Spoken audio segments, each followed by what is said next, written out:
It's Kal Kat, the Kal Katster. It is January 2020, and this is the first movie of 2020. The Movie Reviews channel, 1917. It actually came out 2 weeks ago, but yeah, I got around to seeing it. It came out 2 weeks ago so that it could get an Oscar nod around Oscar time. It's a World War I movie based loosely on Sam Mendes' grandfather's World War I story that he told him as a kid. So it's based loosely on that. So yeah, it's the critics are fawning all over it. They're giving it 90%, 93%. There's been over 200 critics that have apparently seen this movie when it was in short run release. Now it's in large run release. So it was not in large run release during the holiday season. And afterward, right off the bat, the previews for The Invisible Man was ridiculous. An Invisible Guy, the preview. As SciShow pointed out accurately, because it's a little bit of a science show, if you really had an invisible man, a science fiction-y invisible person, that invisible man would not be able to see once he was turned invisible, because the light hitting his eyes would go right through him.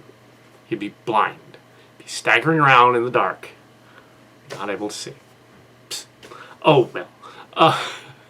Or, if you knew the invisible man was in the room, get something to make him visible. Paintball gun, water, throw eggs at him, something like that. Anyway, so the other one was, the other preview was that new horror movie with the creepy little flowers in the attic type of thoroughbred children, and there's a demon, and that looks dumb. Then she's a nanny for the Flowers in the Attic type kids. This has been done like years ago. It's called Flowers in the Attic. The V.C. Andrews, which is now a publishing house. A person's been dead for years, since the 90s.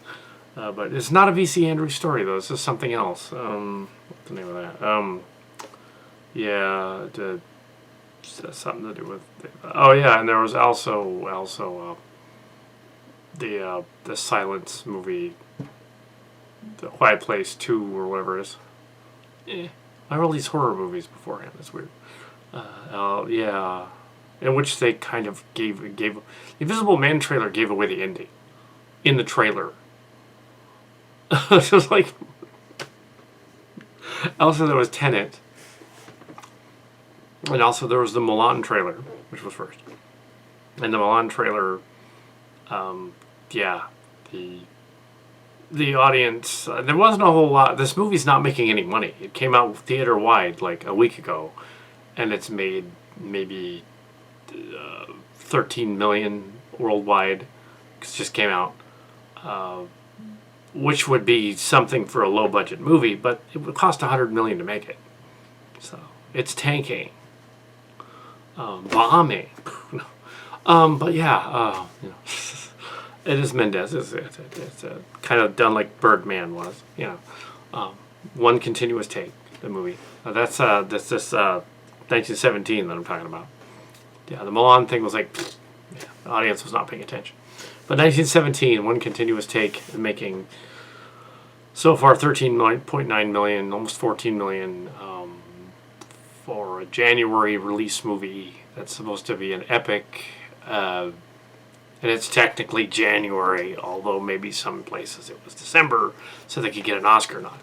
I would say this movie is January, just because it came out wide release January. So if the Oscars wants to consider it for the Oscar show, it's technically next year.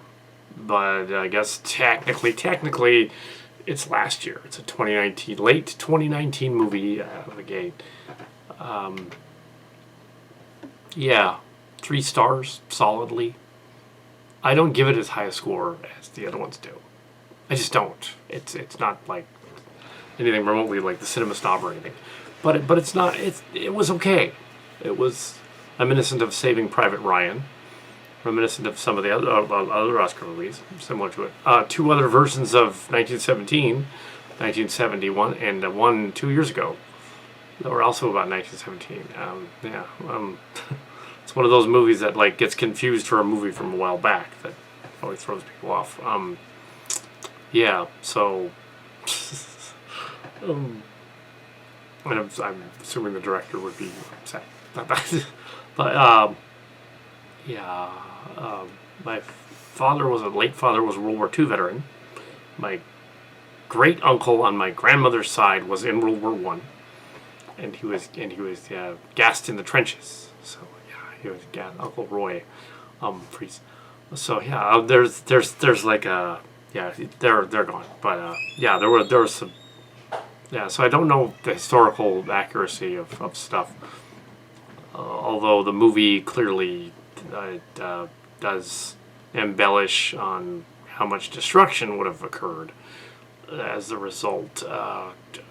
Like at points in the movie, they come up to blast holes that are in the ground, like a World War II era bomber used a blockbuster. That's what a bomb was back then. Dropped it in there. But they would have had dynamite back then, but they would have had wooden biplanes. It's World War One. The tank cannons did that. I don't know. The tanks would have been early tanks. They showed one ditched in it. I'm not sure how accurate that would have been.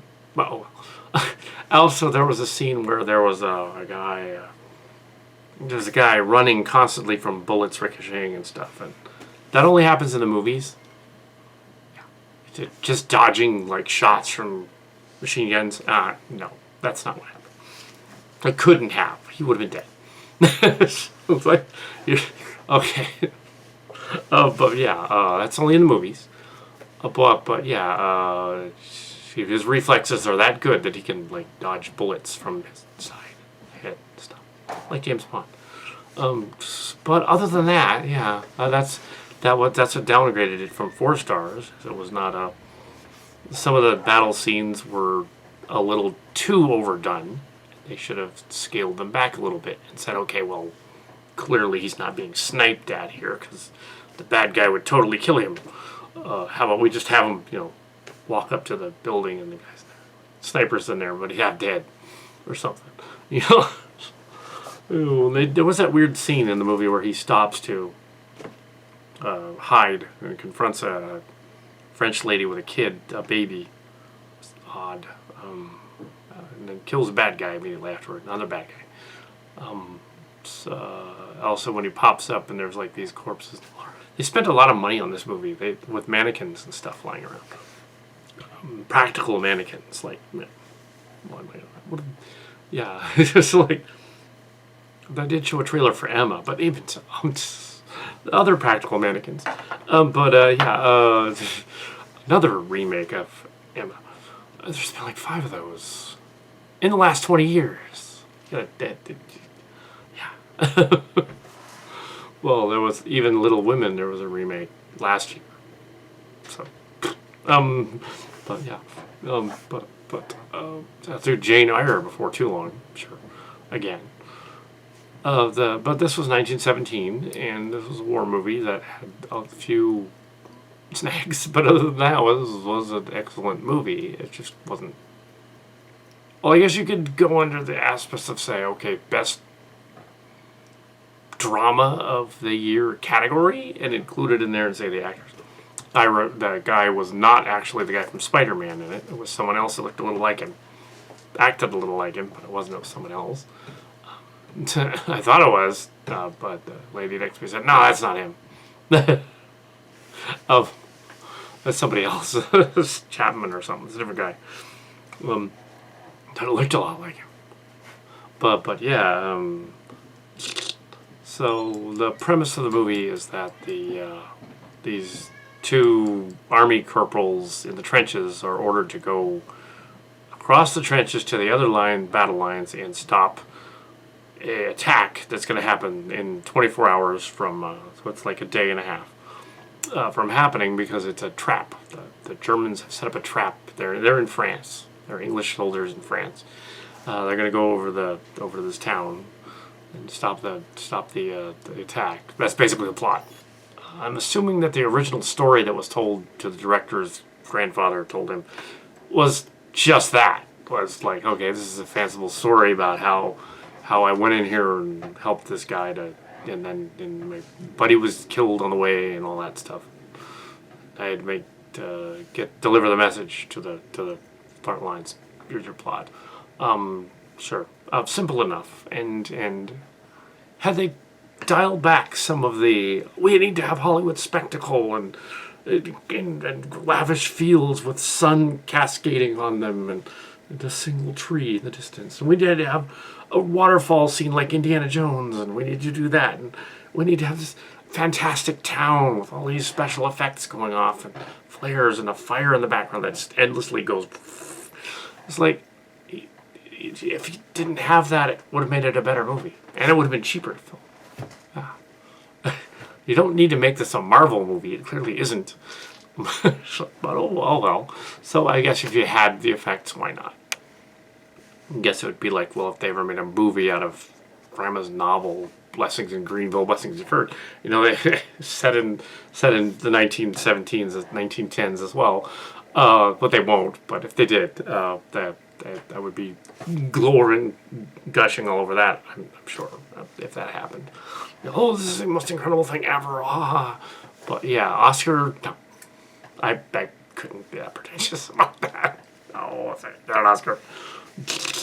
But no, it's not gonna happen. But yeah, the guy got to make a movie about the World War One.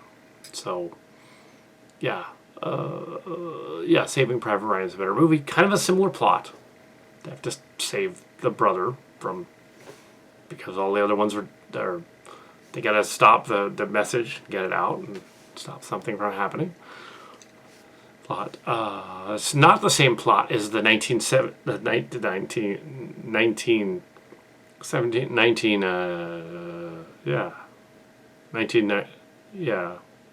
not the same plot as the other one. There was a 2017, 1917, it wasn't that plot. There was a 1970, 1917, which was similar to this, but way back. Yeah, similar idea. Maybe that's what the grandfather was remembering. Having seen that. Memoir.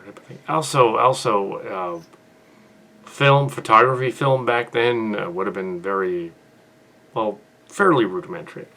And the guy was in the water and in the ocean and swimming along and stuff. How come the guy's picture at the end isn't completely destroyed? Wrecked. Couldn't even look at what was written on it anymore. The back would be gone. The picture of the girl would have been, his wife would have been gone. Oh well. Yeah. So nitpicking, but not during the movie. Yeah, they did it. There was just some. They wanted to get, and it does look really intense and spectacle and all that. It does look visually interesting. And the war is hell, and there's a scene about that's more World War II though.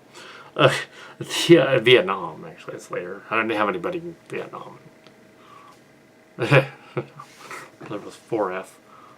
And I was also 4F, so I couldn't be in the Gulf Wars or anything. So no, I wasn't in anything. But 4F means you couldn't sort of, my eyesight's bad. So was his. Yeah. So yeah. So anyways, that would have been. I would have been like of age to do that in the late 80s, early 90s. Yeah. But no. No, there was no draft, fortunately, for the 90s. Anyway, so yeah, the shell explosions. It's an interesting coincidence that there's a dogfight that happens, and it happens that the plane, the German guy, happens to crash into the barn where the two are hanging out, And just so happens the German guys who the rescue kills the one dude. Plot spoiler. So the other dude's got to finish the mission. But I wonder if that was a Hollywood contrivance there, because the chances of even an old wooden biplane falling out of the sky like that and ending up right on top of them, how would that work unless they were like literally it's like yeah, tossing a I guess it could happen. Yeah. But that guy that was not Spider-Man, that was oh, but yeah, it was not Andrew Garfield. It was not the other guy. Yeah, so it was fine. It was giving you plot spoilers, but they're really not. I mean, it's in the movie. It's in the description. The trailer basically tells you the whole thing that's going to happen. Yeah. Sure. Yeah, 1917. You'll see it in theaters. It's spectacular and has lots of stuff going on. And it's epic. It follows all the right steps to being an Oscar-worthy movie because, it has drama. But, and you could say, well, it's the best one of that year, of 2019, if you want to. I think the best of the year actually was probably Joker and the final Endgame movie, the Avengers movie, and little Captain Marvel. That was the best of last year. But they're never going to say, Marvel movie getting an Oscar, that's ridiculous. Or DC movie getting an Oscar, that's ridiculous. I don't know, Joaquin Phoenix might get an actor nod for that movie. For the Joker movie, because it really was not a superhero movie. It was a dark psychological thriller. It just happened to have the Joker in it. And he turns into the Joker, but he's like a crazy sort of like melted evil clown guy. Yeah. There's another clown movie. There was It 2, but It Chapter 2. Yeah, so it is now 2020, and I have not seen the Kristen Stewart undersea picture. That'll be next, I guess. Underwater, I think that's another underwater movie. Literally within weeks of the other Deepwater movie, having nothing to do with the two. Although if they combined them, that would be funny. Because Hulk could come out. Mark Ruffalo, but that movie was good. That was a good drama from last year. The Deep Waters with Mark Ruffalo, the DuPont movie. I don't think anybody went to see it though. So same thing here. Yeah, so maybe at the end of 2020 they'll see this review and remember it and say well, should we give it an Oscar this year or last year? Well, it's technically 2019 movie, so no, it would have been technically, late December, yet again. And even Mark's Cards noted, okay, some movies that weren't on the list this year don't make any sense. It certainly didn't make any sense last year. Green Book, really? Oh, I know of at least one or two jazz people that were like, oh, come on. That movie, what premise is that? That's ridiculous. Green Book should not have won an Oscar. And when it came around to last year, should have been Avengers Endgame Part 1. Yeah, Avengers, should have won last year. And Wonder Woman the year before that. Yeah, but the Green Book, Black Friday reviews and such, they had, the stands out there. And I didn't film Black Friday this year because there was nothing to film, really. But I did take note that there was a rack of Green Book, the best picture of 2018. And on this rack. And there was, the rack had a layer of dust on it, and all of the videos had a layer of dust on them. All the DVDs. Nobody was buying it. At all. They probably had to send them back to the store, to wherever the distributor, and say, these weren't selling. But yeah, this movie probably is worth watching, though. 1917. Sure. Anyway, go and watch it.